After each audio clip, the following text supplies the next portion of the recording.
Assalamualaikum warahmatullahi wabarakatuh. Kembali lagi dengan saya, Pandu Amerta. Kali ini saya akan membawakan cerita yang berjudul Pengkhianatan Jenderal Luhur. Cerita ini ditulis oleh Afrian. Dan yang baru datang di channel ini, jangan lupa untuk mengklik tombol subscribe dan lonceng notifikasinya, biar kalian gak ketinggalan cerita-cerita mistis lainnya. Oke, gak usah banyak basa-basi, langsung saja kita memasuki ceritanya. Pertarungan cinta dengan Maduswara begitu sengit. Saat aku sedang mencoba memfokuskan diri, memanggil sosok api mantra, suara pukulan, bantingan, hingga pedang yang saling bergesekan dengan tangkisan satu sama lain terdengar begitu sering. Suara itu terdengar kadang menjauh, kadang mendekat. Sinta benar-benar ingin menghabisinya. Tebasan pedang dan pukulan dari Sinta seringkali dilayangkan pada Maduswara.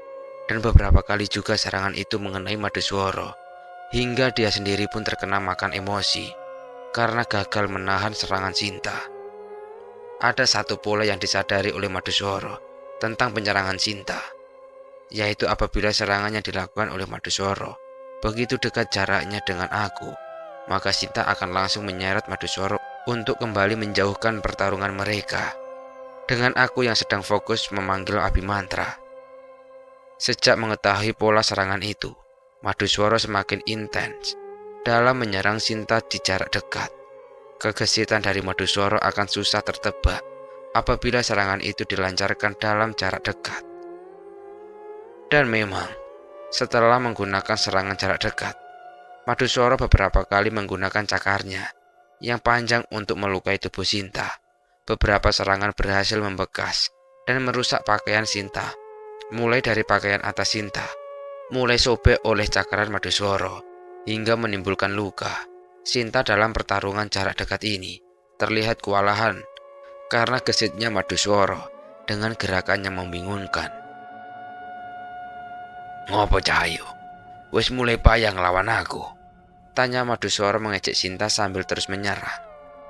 "Awas kowe, bakal tak cincang cangkemmu." Ku rasakan emosi Sinta semakin memuncak. "Yakin karo omonganmu? Nek ngono ayo buktike sopo sing bakal kecincang sik," ucap Maduswara sambil mempercepat serangannya. Serangan demi serangan semakin cepat dilakukan Maduswara, dan aku mulai merasakan Sinta kewalahan menghadapi kecepatan serangan Maduswara dan mulai terpojok, hingga pada akhirnya aku mendengar teriakan Sinta. "Ah!" Suara Sinta begitu melengking. Terlihat sebuah keris hitam dengan garis ungu di tengahnya, menancap hingga tembus di lengan kanannya. Suara teriakan Sinta disusul dengan suara tawa puas dari Maduswara. "Ah, piye rasane ha? Penak. Kowe ra bakal kelaran koyok ngene nek kowe melu karo aku. Bangsane dhewe ora sepatute nurut karo keluargane bocah kowe. Derajate dhewe luwih mulya." Tawa Maduswara mengajak Sinta sambil menatapnya dengan menjijikkan. "Hehe, bangsaku karo bangsamu wis tak kandhani beda. Aku ra sudi dipadakne karo bangsane jin kewan koyok kowe. Nek kowe ngomong derajate dhewe padha, jelas salah gede. Derajatmu justru luwih rendah dibanding ke aku.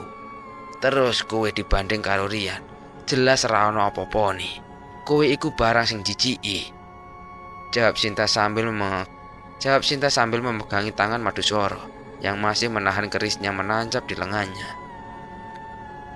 "Dapuranmu, kurang ajar. Jelas bakal tak cincang kowe," ucap Maduswara begitu emosi mendengar jawaban Sinta. Setelah saling mengejek, keris yang menancap pada lengan Sinta bukannya langsung ditarik oleh Maduswara, melainkan dia sayatkan ke bawah hingga menimbulkan bekas robekan pada lengan Sinta yang cukup panjang. Dan saat itu juga teriakan Sinta kembali terdengar. Tatapan Sinta benar-benar semakin menakutkan. Dia melepaskan pedang yang dia genggam untuk kemudian dimasukkanlah tangan Sinta ke mulut Maduswara yang sedang tertawa melihat Sinta berteriak kesakitan untuk menggenggam rahang Maduswara. Terlihat ekspresi terkejut Maduswara dengan apa yang dilakukan Sinta padanya. Ditariknya mulut Maduswara hingga tersungkur di tanah. Lalu Sinta hendak memberi pukulan pada kepala Maduswara. Namun saat Sinta akan memukul, kaki Maduswara yang bisa digunakan untuk mencengkram kemudian meraih lengan Sinta yang kemudian melemparkannya cukup jauh.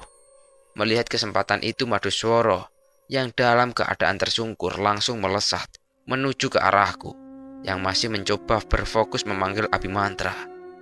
Aku sempat panik melihat dia melesat ke arahku, dan golok yang aku pegang aku mencoba untuk menebaskan beberapa kali ke arahnya sambil tetap fokus memanggil nama Abimantra dengan tertawa yang sedikit membuatku ciut. Maduswara terus menerjang ke arahku dan menghindari gelombang energi dari hempasan golokku. Sinta yang melihatku mulai diserang oleh Maduswara, kemudian secara diam-diam berjalan menuju ke arah pedang di mana dia menjatuhkannya tadi. Setelah diambilnya pedang itu, dengan sekuat tenaga dia mengayunkan pedang biru miliknya untuk menebas Maduswara dari belakang tanpa memberi aba-aba. Karena aku melihat serangan yang dilancarkan Sinta, begitu gelombang itu sudah mulai dirasa dekat denganku, aku berinisiatif untuk menunduk, atau lebih tepatnya tiarap, untuk terhindar dari hempasan gelombang pedang milik Sinta. Entah bagaimana bisa Maduswara menyadari serangan Sinta. Apakah karena gerakanku, atau memang serangan Sinta sudah diperhitungkan olehnya.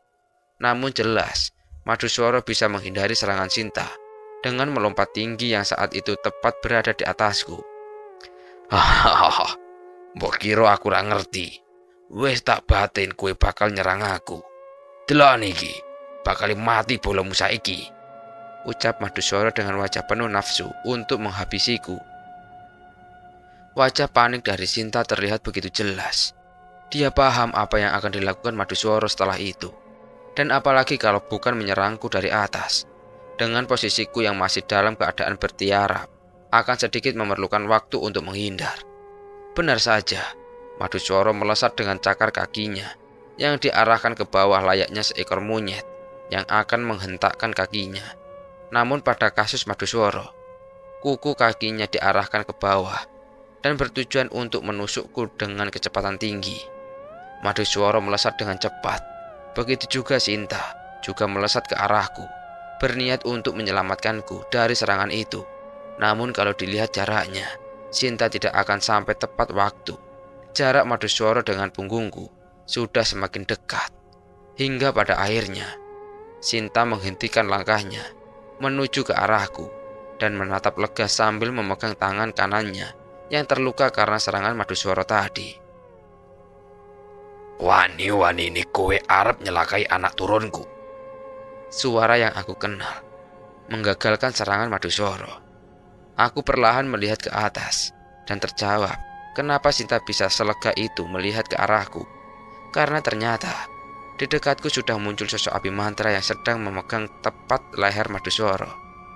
Wajah panik terlihat pada ekspresi Maduswara dan sekaligus tangannya mencoba meronta untuk melepaskan tangan Abimantra dari lehernya. Tanda jika dia tidak menyadari kehadiran sosok Abimantra yang sebenarnya dulu pernah menghajarnya waktu berada di rumah. Mungkin dia lupa dengan sosok ini yang masih belum muncul hingga sekarang tiba-tiba menyerangnya. Melihatnya berada di dekatku, aku langsung berdiri, dan di saat itu juga Abimantra langsung memberi pukulan pada Maduswara hingga dia terpental cukup jauh dari tempat kami. Tak mau membuang waktu lama, Sinta langsung melompat dan menghampiri ke tempat Maduswara mendarat. Sebuah pedang Sinta siapkan dengan tangan kirinya untuk menusuk dari atas dan berharap bisa menguasai pertarungan ini. Ora usah gugup ngadepi makhluk koyok kuwi. Percaya karo atimu. Nek kowe iku bisa. Nek kowe wis yakin karo atimu dhewe, kowe bakal gampang nglakoni apa wae. Eling omongane gurumu, dadiya wong sing merdeka, ucap Abimantra mengingatkanku. Nggih niku. Pilih kula dereng saged total percaya kalih atine kula, Kiambak.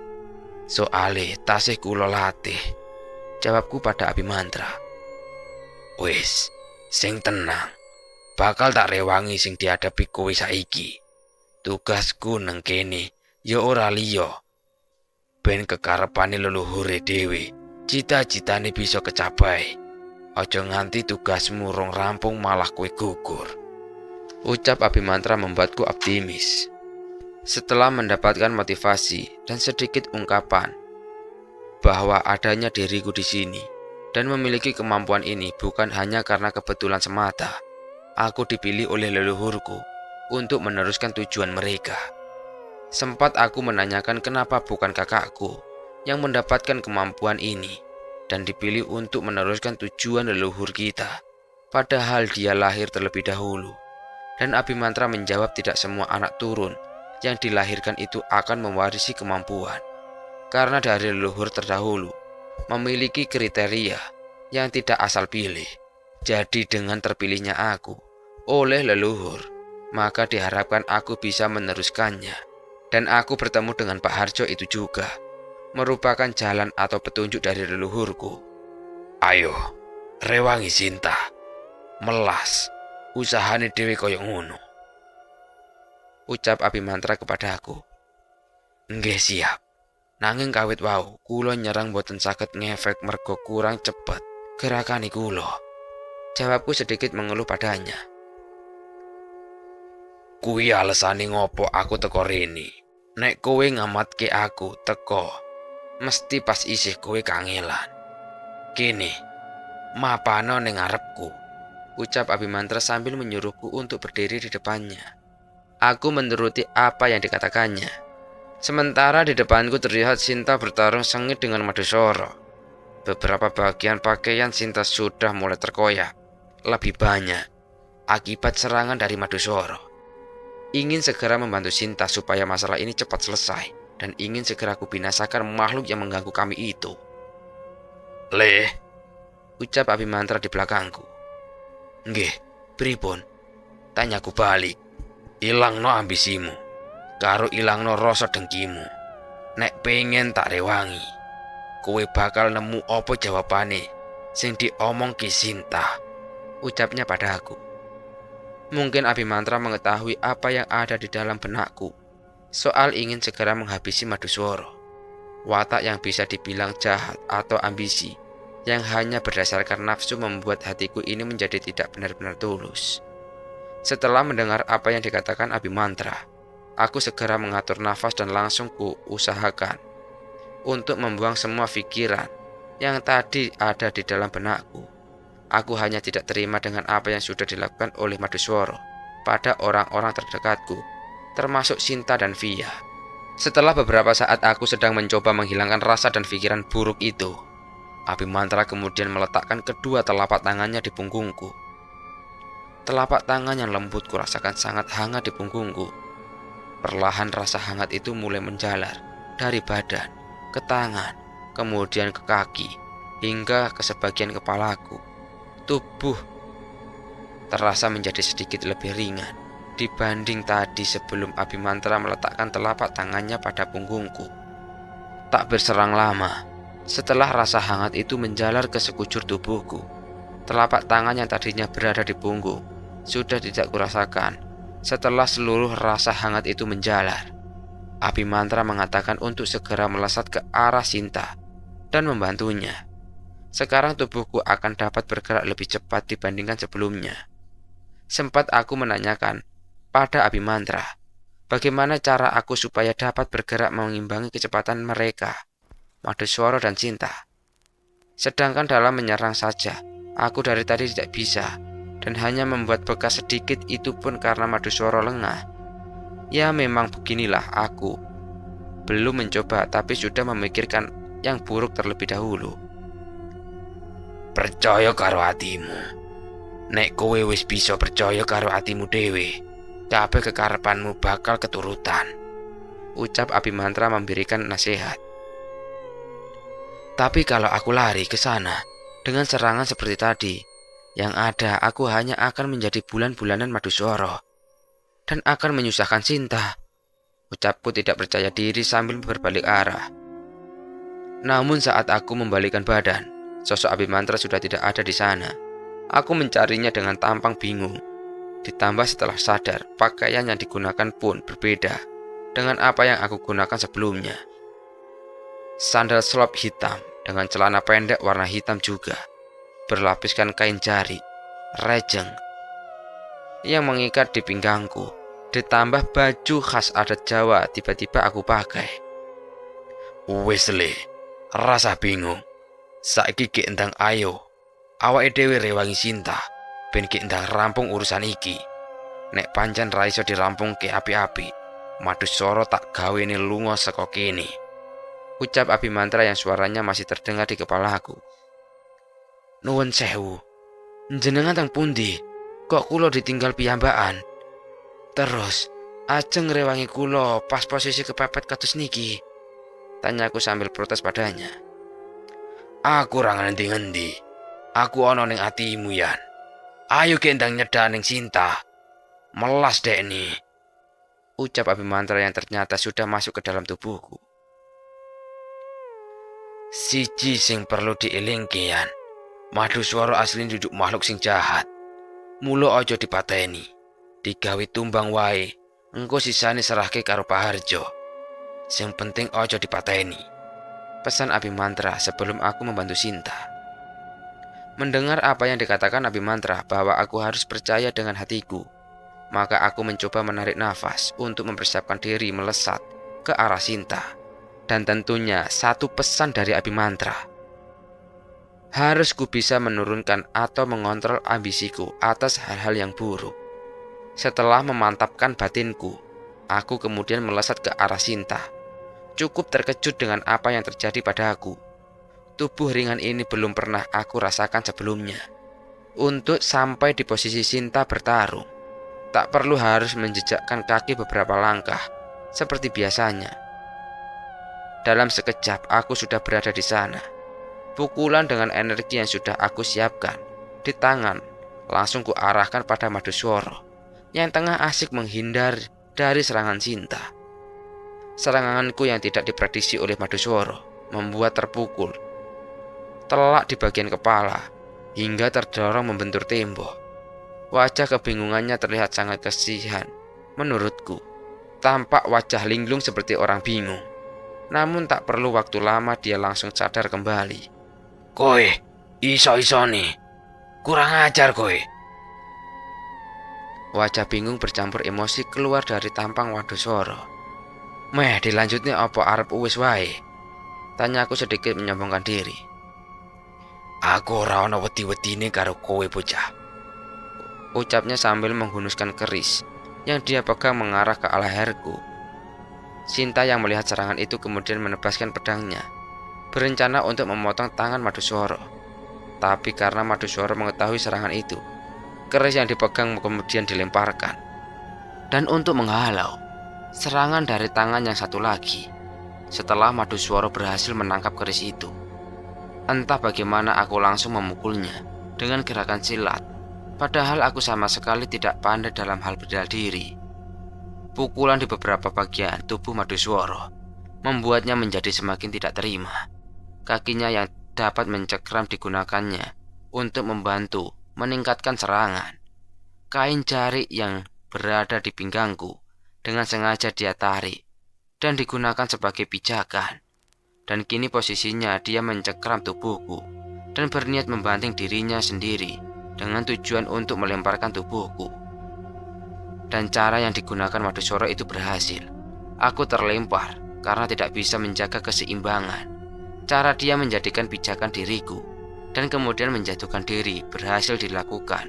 Namun di saat bersamaan, saat aku memukul tubuhnya, aku berhasil menyelucuti keris yang dia pegang dan terjatuh di lantai. Melihat aku terlempar, Sinta melemparkan pedangnya menuju ke arah di mana Maduswara terjatuh. Lalu kemudian Sinta melompat berusaha menangkapku. Dan yang terjadi adalah pedang yang dilemparkan Sinta ke arah Maduswara berhasil dihindari. Dan karena keris milik Maduswara berhasil kulucuti dari tangannya, Maduswara berusaha untuk mengambil pedang milik Sinta yang dilempar ke arahnya tadi. Dan setelah berhasil dia untuk mendapatkan pedang Sinta, ekspresi dari wajah Maduswara tiba-tiba berubah. Di lain itu, Sinta berhasil menangkap tubuhku yang terlempar, dan kita pun jatuh ke tanah bersamaan.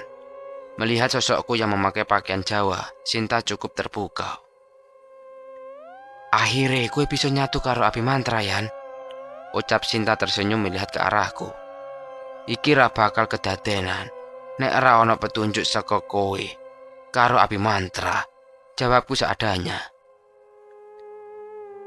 "Wis, ayo fokus nyerang kewan siji kae." Ekspresi Sinta berubah menjadi serius seketika. Tampang Maduswara seolah sedang menahan rasa yang begitu besar.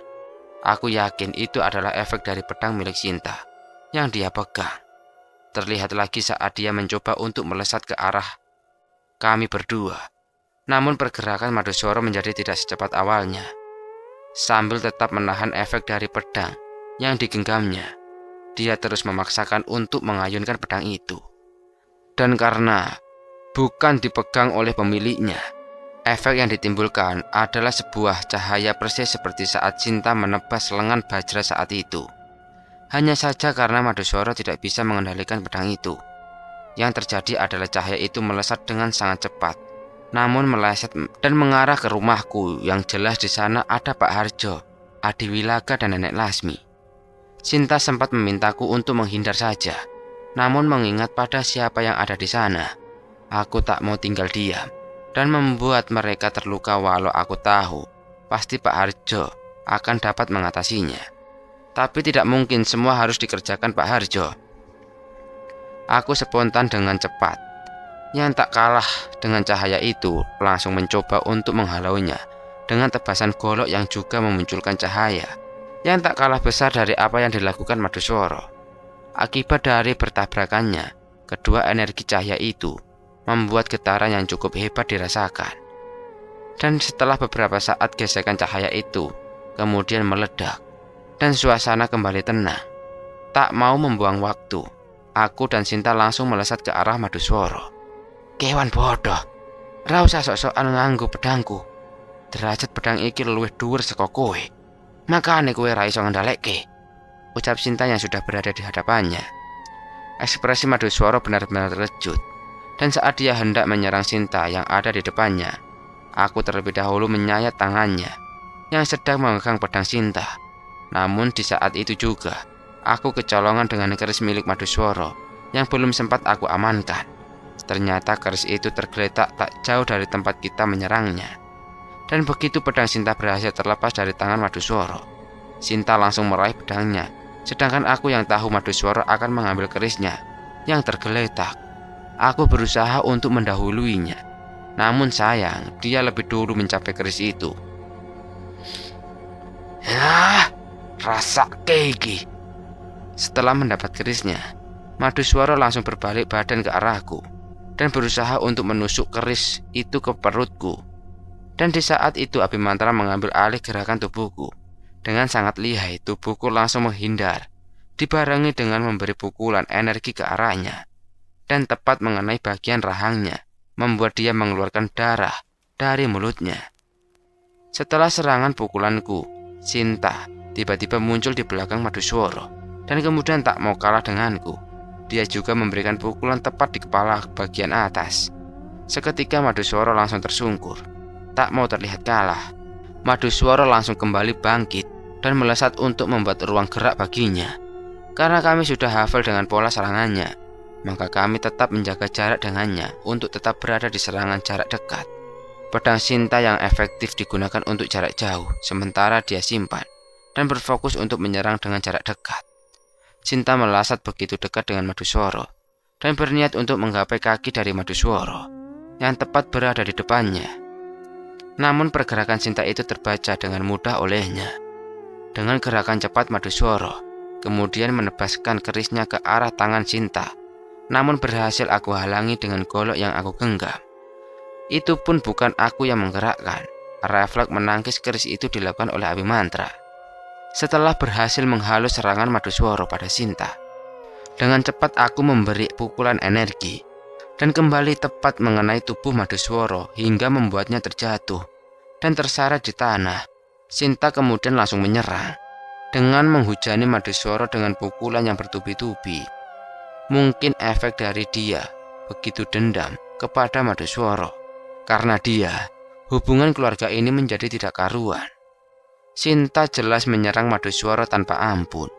Pukulan dengan kecepatan tinggi terus dilancarkan di kepala dan badan. Namun dengan serangan yang bertubi-tubi itu tak membuat Maduswara menjadi gentar. Padahal posisinya terpojok, karena dia berada di tanah dan Sinta berada di atasnya, terus menghujani pukulan. Hahaha, terus ke endang saya, lebar ke tak bales kowe, ucap Maduswara mengompori Sinta. Ra usah sok rumangsa kuat kowe. Rumangsamu aku ora ngerti. Nek kowe wis mulai lemes ha? Jawab Sinta dengan tertawa sambil terus memukulinya. Tak berselang lama aku melihat pukulan Sinta mulai melemah kecepatannya, hingga membuat sebuah ruang untuk Maduswara memberi perlawanan. Saat Sinta hendak memberikan pukulan di wajah, Maduswara tiba-tiba menahan pukulan Sinta dengan tangannya. Dan ketika Sinta akan melakukan pukulan dengan tangan yang lain, Maduswara pun menangkisnya dengan yang lain. Dan karena tangan yang lainnya itu memegang keris itu pun dilemparkan ke arah kakinya. Dengan tujuan setelah Maduswara menahan kedua tangan Sinta, dia akan dengan mudah menikam Sinta dengan kakinya. Melihat pergerakan itu, tepat ketika Maduswara melemparkan keris ke kakinya, aku menggunakan golok yang aku genggam. Langsung refleks menebas tangan Maduswara yang akan menahan tangan Sinta.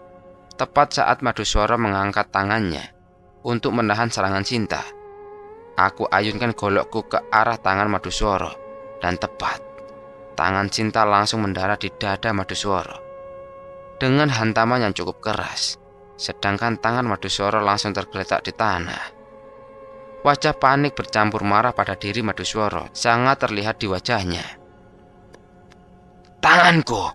Tanganku, bajingan kowe, temenan bakal tak pateni kowe, ucap Maduswara berteriak. Usah kakean cangkem, Rene menyat, bakal tak rampungi kowe. Sinta mengangkat tubuh Maduswara supaya dia dalam posisi berdiri dan lebih mudah untuk menghajar Maduswara. Namun di saat dia sudah berhasil berdiri, dibantu oleh Sinta, keris yang sudah terlanjur digenggam oleh kaki Maduswara langsung digunakan untuk menyayat beberapa bagian tubuh Sinta, mulai dari kaki yang ditancap oleh keris, kemudian berlanjut dengan badan Sinta yang disayat dan beberapa sayatan lagi di tangan Sinta. Aku yang merasa tidak terima dengan apa yang dilakukan oleh Maduswara, kemudian mengambil alih posisi Sinta yang dimana kini dia sedang menahan kesakitan akibat serangan yang berhasil melukai tubuhnya. Sempat terfikir untuk menebaskan golok yang aku punya ke arah leher Maduswara yang saat itu sebenarnya sangat berpeluang untuk menyudahi pertarungan ini.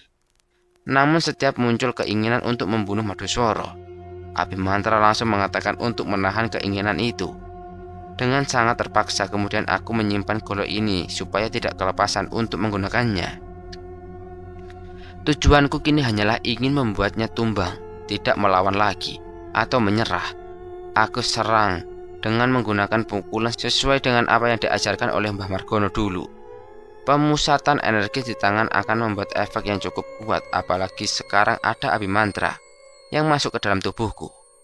Cukup dengan satu kali pukulan uji cobaku dan akan aku arahkan ke badan Maduswara.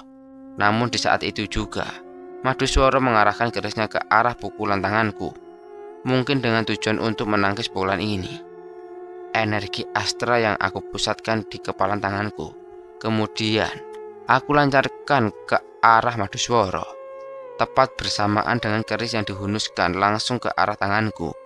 Adu pusaka, dengan tangan berlapis energi astral pun terjadi. Getaran energi aku rasakan juga, aku dirasakan oleh orang yang saat itu masih terjaga. Dan biasanya hawa di sekitar kita akan merasa tidak haruan, seperti dingin, tapi panas, atau apalah itu, susah untuk dijabarkan. Ujung keris itu mulai menembus lapisan energi astral yang menyelimuti tanganku. Namun melihat Sinta yang masih terus menahan rasa sakit dan masih ingin membantuku, aku tidak mau lebih menyusahkan dia dan ingin segera aku akhiri dengan pukulan ini. Walaupun ujung keris itu mulai menembus lapisan energi ini, aku tetap mendorong tanganku.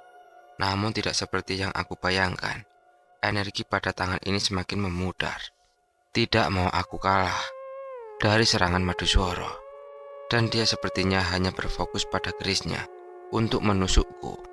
Melihat ada celah dan dia hanya tinggal memiliki satu tangan, maka aku menyerang Maduswara di bagian kaki dengan tanganku. Dengan tendanganku, dengan tujuan menumbangkan dia, sekaligus mempersiapkan tanganku yang satunya, mengumpulkan energi untuk dihantamkan pada badan Maduswara. Dan benar, aku melakukan gerakan untuk menumbangkan Maduswara dengan menjanggal kakinya. Setelah dia terjatuh, tampak wajah terkejut karena tidak menyangka dengan serangan itu. Belum sempat dia memperbaiki posisinya, aku langsung menimpali pukulan dengan tanganku yang lain untuk aku tujukan pada badan Maduswara. Pukulanku berhasil mendarat di tubuh Maduswara. Bekas gambar pukulan di badannya sangat membekas jelas di bagian dada. Maduswara kemudian memuntahkan darah dari mulutnya untuk kedua kalinya. Masih ada gelagat ingin bangkit dari posisinya tumbang. Namun sepertinya badannya tidak mampu berbohong lagi. Badannya sudah kelelahan setelah menerima serangan bertubi-tubi dari Sinta tadi. Dan pukulan dariku hanya sebagai bahan untuk menyadarkan dia untuk segera menghentikan pertarungan ini. Dan direspon tubuhnya yang sudah tidak mampu bergerak lagi. Keris berwarna hitam dengan garis ungu milik Maduswara mulai tergeletak dan lepas dari genggamannya. Tak mau kecolongan, aku langsung mengambil keris itu. Supaya apa? Bila Maduswara masih ingin melawan, dia sudah tidak ada lagi senjata untuk membantunya. Wes, cukup. Ra usah diteruski. Aku ra pengen ono sing mati ning kene, ucapku sambil mengambil keris milik Maduswara. Terlihat dari gelagat Maduswara, gerakan seolah dia ingin meraih keris yang aku ambil. Spontan aku langsung menendang tangannya untuk segera menjauh. Dengan gerakan lemas dia menerima tendanganku ini. Aku rasa dia mulai kelelahan menghadapi kami. Serangan yang bertubi-tubi tak berhenti menghantam tubuhnya itu. Ditambah serangan akhir yang bagiku cukup kuat. Dan bahkan aku hanya bisa melakukan itu sekali ini saja. Itu pun karena adanya bantuan dari Abimantra. Tak akoni, kowe pancen ampuh. Dengan nada lemas Maduswara berkata sambil terlentang. Maksudmu apa gawe kabeh iki? Tanyaku padanya. Ra usah ngerti. Aku jane ra pengen kaya iki. Aku iki murid saka bapakmu. Jawabnya sambil tertawa lemas. Nek kowe pancen murid bapakku, ngopo kowe malah nyerang keluargane bapakku? Tanyaku lagi padanya. Aku ra trimo mergo bapakmu ra duwe rasa matur nuwun karo aku. Aku sing njaga bapakmu. Aku sing ngalangi nek ana serangan gaib sing diarahke ning bapakmu. Tak entekke kabeh wong sing nyerang bapakmu. Tapi opo ganjarane gawe aku? Hah? Apa balesane? Tanya Maduswara dengan mata melototnya. Kuwi mergo salahmu dhewe. Kowe ora manut apa sing dikarepke bapakku. Kowe disegel mergo kowe membahayani wong. Bapakku duduk wong sing seneng gawe cilaka karo wong liyane. Jawabku sedikit membentak. Munafik. Ra ana wong sing temenan tulus bisa nrimo apa sing dikeki karo Gusti.